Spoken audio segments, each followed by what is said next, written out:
What's good, y'all? It's your girl, Kristen Ayana, and before we get into this episode, make sure you like, comment, and subscribe, and turn those post notifications on to stay tuned with Black Talk Radio. Welcome to Black Talk Radio, hosted by Kristen Ayana. Listen as we discuss the latest in Black culture, Black news, and Black entertainment.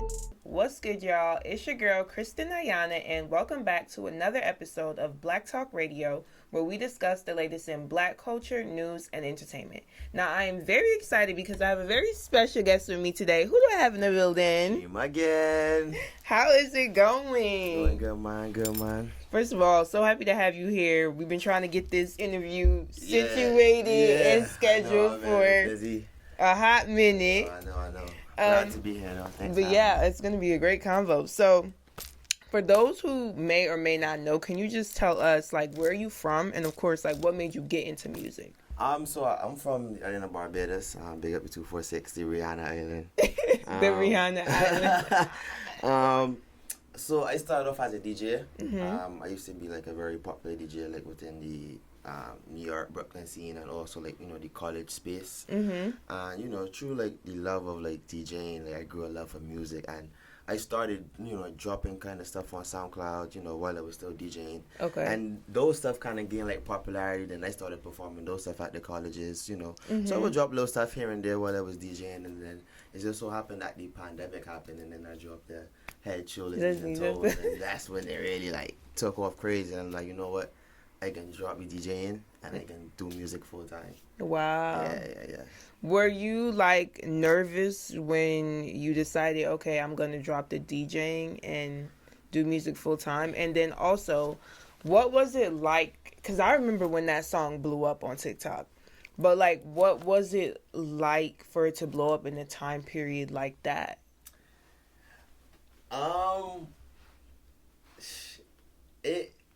It was like, it was a blessing and a curse. Okay. I would say it was a blessing because everybody was home and everybody was able to, you know, see the song, Mm-hmm. and that's what helped actually make the song grow, because everybody was home and be able to be on their phones and be on TikTok. But it was a curse because I wasn't able to be outside fully with the song at the same time, you know. So, you know, the song kind of like grew past me in a kind of way to where when we were, you know, able to come outside now, it was like I was playing catch up with my song, you know, trying to let people know who sang the song, because the song grew so fast on the internet, and, you know, people loved the song, but they didn't really know who sang it, you know, so. Yeah, and I think that's, like, you know, kind of I don't want to say issue, but, like something weird I kind of see with, like, social media and artists, and specifically TikTok. Because I feel like TikTok people just, like, listen to the songs, but then, like, they don't really know, like, who the artist is. It spreads so fast. Like, a song could blow up and, like, it's in Ghana tomorrow, UK, and it's like it's spreading so fast that people don't even have time to even, you know. So it's real hard when you have a big platform like TikTok. That's when it's like a blessing and a curse. Like, you want your song to blow, but then you want people to know that you sang it too. Yeah, exactly. So like, I mean, but who wouldn't though? Like, it's my art. Like, you get what I'm saying? Like, it's only natural and it's only human to feel that way. So I get that for sure. But I definitely love how that was, you know, the start, because, like, your songs are still going up. I appreciate so that was only the beginning. Truly. Now, I know that you mentioned you are from Barbados. I was actually just in Barbados a couple months ago. Did you enjoy it? I had a ball. I had Wait, so did you much passed fun. Rihanna's house? You took a picture? Yes, I had pictures. I went with my homegirl. We went to Rihanna's house. We went to St. Lawrence Gap. Okay. The Oystins. I did all the things. You did the dudes. Okay. So, you know, being, like, Bayesian, how do you feel like that has impacted you just as an artist, or, you know, just what was it like growing up in that space? So I came to New York at 11. Mm-hmm. So I was able to get kind of the best of both worlds, but being able that I had that still childhood in Barbados, I was still able to keep my culture still going, you know, up here in, you know, New York. So when I started doing my music, you know, my culture was still with me. So, you know, maybe if I didn't keep my culture, maybe I'd be doing hip hop right now. You know, you never know. But so, and I grew up listening to soca and stuff like that. You know, so when I came here, everything came with me. You know, it didn't leave. Yeah, what would you say is like your favorite, childhood memory just from growing up? From Barbados? Yeah. I think my favorite childhood memory is just, I think the freedom of just being able to walk around bare feet and go and roast breadfruit in the middle of nowhere, go and find some pieces of wood and then set a fire and roast breadfruit with my cousins, stuff like that. I really value because, when you live in America, stuff like that, simple like that, you can't really do. You can't go on the sidewalk and get, a couple of logs and set a fire and roast breadfruit, so, stuff like that I take, appreciate. Yeah, I loved Barbados. Like, honestly, as a Jamaican, I really had a good time. Like, as soon as I got there, I was like, okay, point me to the club that's going to play dancehall, though. And I definitely found... You definitely go find some. Yeah, I definitely found one. Our soca bashment is basically influenced by dancehall as well. So it's like soca influenced by dancehall. Right. Yeah, so... Yeah, and everyone was telling me that I need to go back for is it crop over? Yeah, you have to. They're like all the parties, everything. Yeah. The food is really good in Barbados what too. You have? What is it? The flying fish. Yeah, the flying fish. Okay. What's you guys' like? I guess national? Not. It's like opposite of KFC. Chefette. Yeah, but I didn't like it. What you have from Chefette? Don't tell me you went Chefette and got chicken. Yeah. No. I did. I got like the chicken sandwich. That's why. No, you go Chefette and you order roti. That's what they What? Know. That's what they But everybody was like, "Oh, don't get KFC, get Chefette." So in my brain, I'm thinking, want chicken, don't get KFC regardless. Yeah, because it's not good. I tried it. Yeah, but as far as like Chefette, you got to go and get roti. Like that's what they know for. Chicken and sandwich is like the other stuff on the menu, if you know what I mean. You know what I mean? That's like the other stuff options. But the main thing what they know for are the rotis. Wow. So if you go Chefette and then get a roti, you already do the mission wrong. I need a redo then. Yes. I definitely need to redo. But nah, Barbados is a vibe for sure. Love Barbados. Shout out to all of Asians. Yes. 246, man. Now, what would you say is like your favorite thing just about like the soca music scene right now? Because I feel like there's so many different artists. There's so many like sub-genres within the genre as well. I think my favorite thing with the genre right now is that I think more doors are opening for us than before. Due to the platforms like TikTok. Right. And, big up all the older artists, like the Marshalls and the Bungies that, paved the kind of way for the younger artists, did all the work for the genre to be worldwide. And now it's kind of like our job as a younger artist to use the because we're more platform and internet side. Yeah. To use the internet now to really take soca to that point it really need to be, you know what I mean? Yeah. I also think, too, like, soca works very well on platforms like the TikToks because it's a genre made to dance. While I feel like dancehall is a little bit harder. Yeah. It's like but I don't know. I feel like dancehall is depending easier on TikTok. I feel like Jamaicans they run TikTok right now.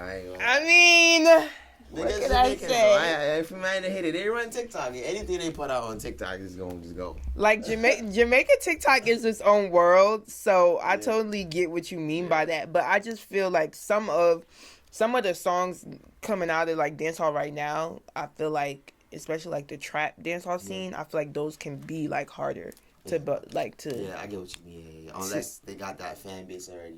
Yeah, to make like impact on TikTok. For sure. But speaking of TikTok and just like songs getting traction, we have to talk about Party Lit. Oh yeah. Because that song is going crazy right now. I want to know like, how did that song come about? And of course, like, what was it like collaborating with Jetty?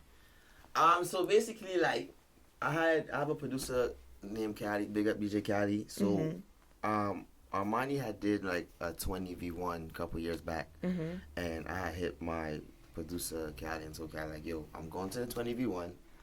I need you to build a rhythm for me. I'm either gonna get Armani or Jetty on it. Okay. when I went to the 20v1, it didn't end up working out that way because everybody was busy, so we didn't really get to talk or whatever. So I had to be sitting. It just so happened that I think Jetty had told his producer that he wanted to do a soca, work with a soca artist to do a soca song or something like that. And the producer was like, a soca producer, and it was my producer.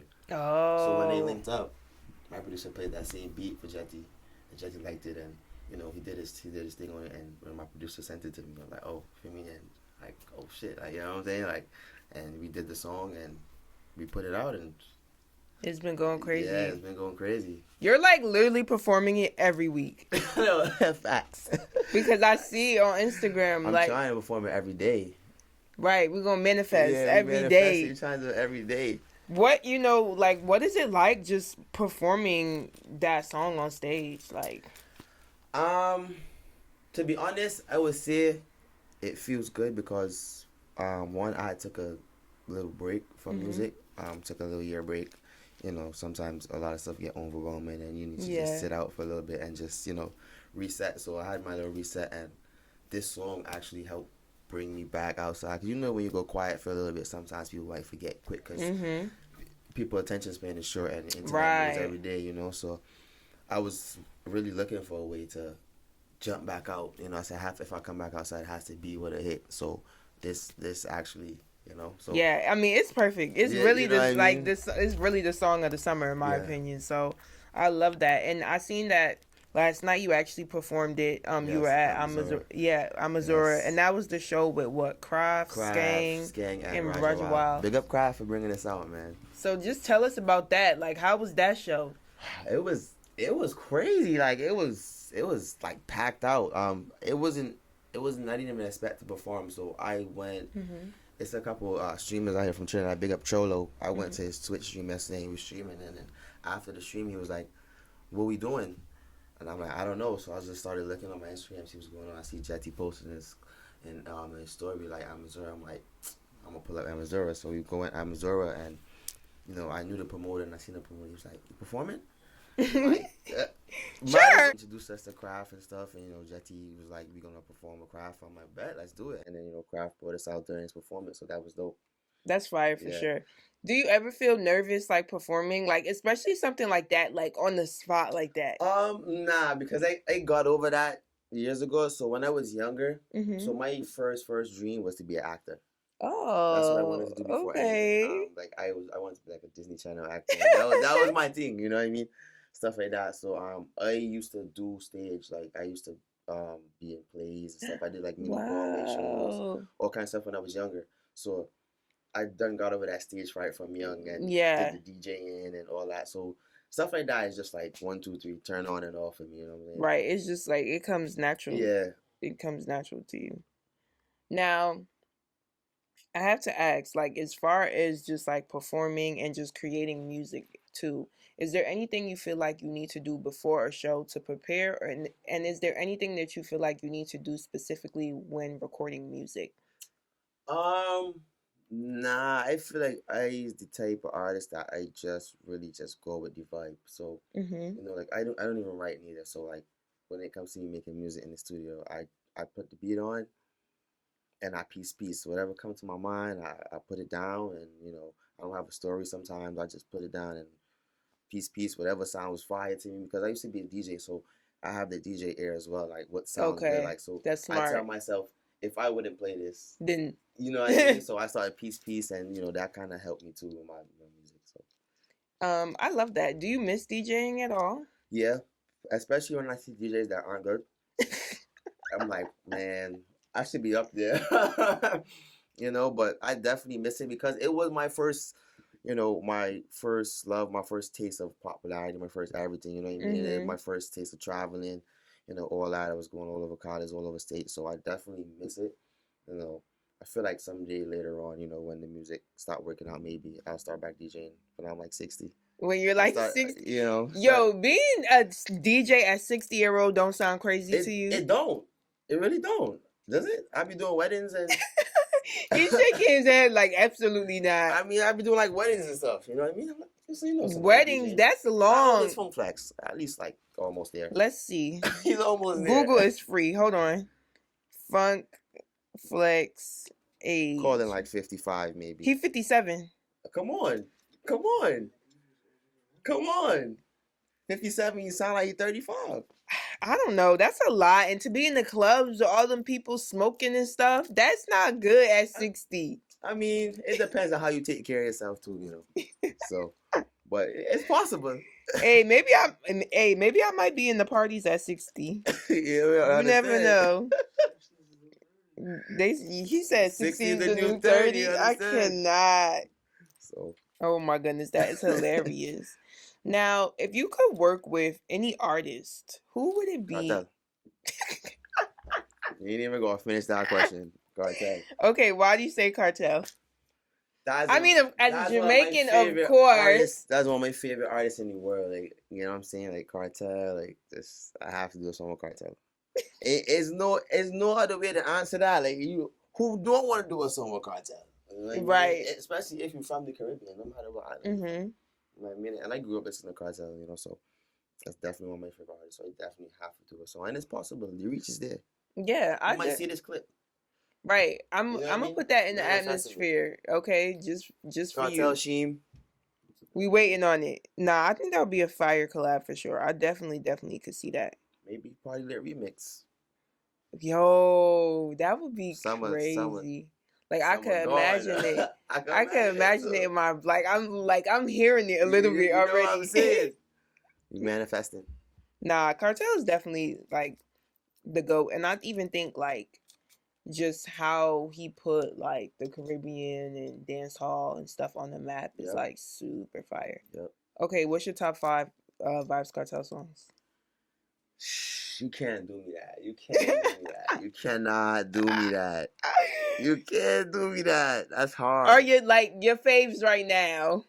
Like your recent faves? My recent faves? That you've been listening to. My cousin though. It's a song right now. If you go in the car right after I play it again. He got a song, a new one called Don't Mess Up. I don't know if you heard it. He been promoting it lately.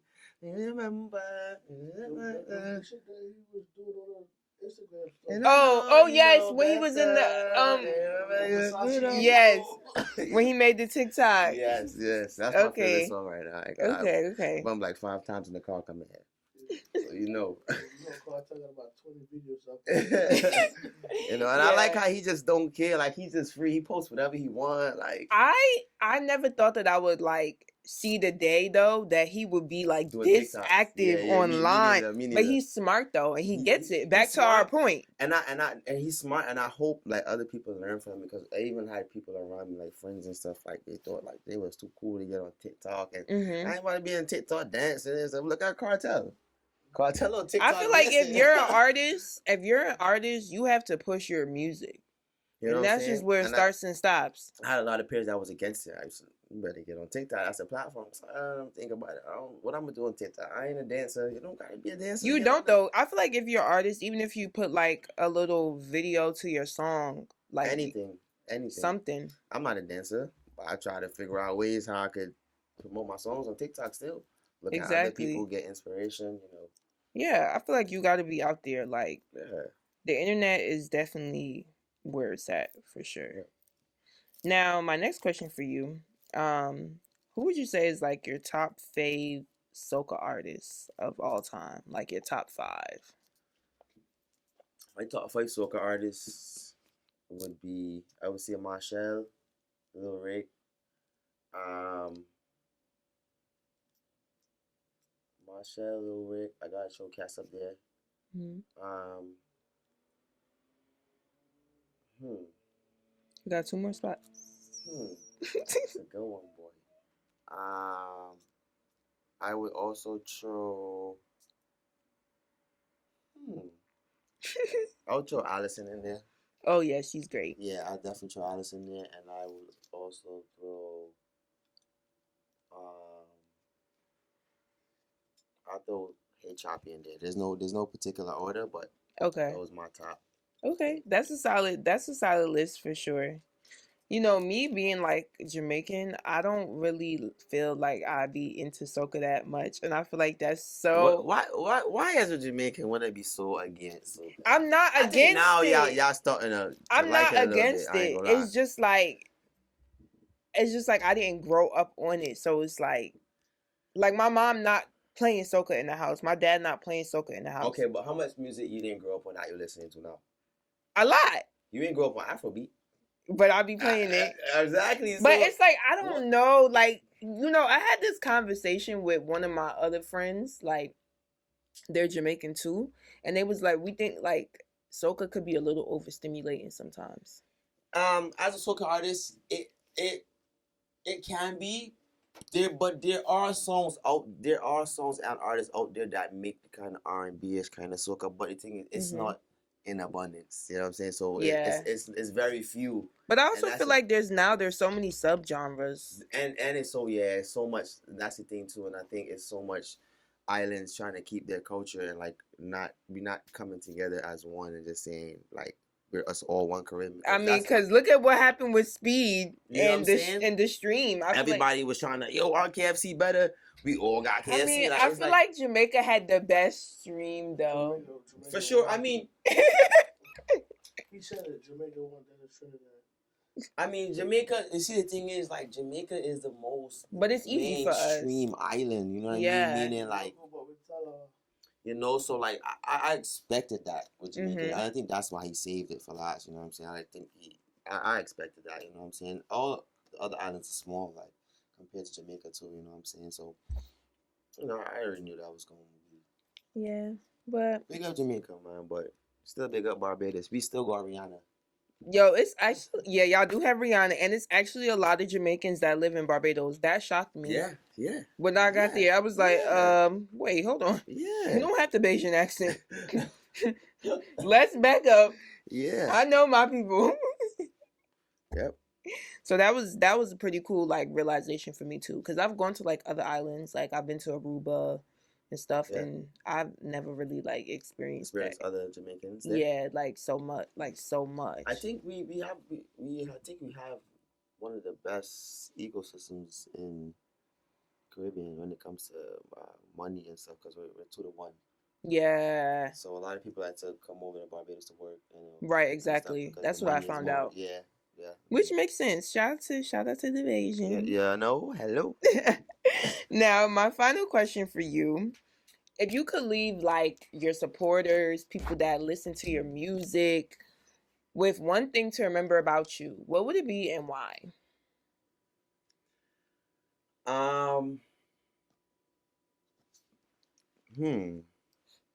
That's a very good question. I've been asked that before, so I gotta think about that one. I think I am. It's like my favorite question to ask people. I think it would be that it would.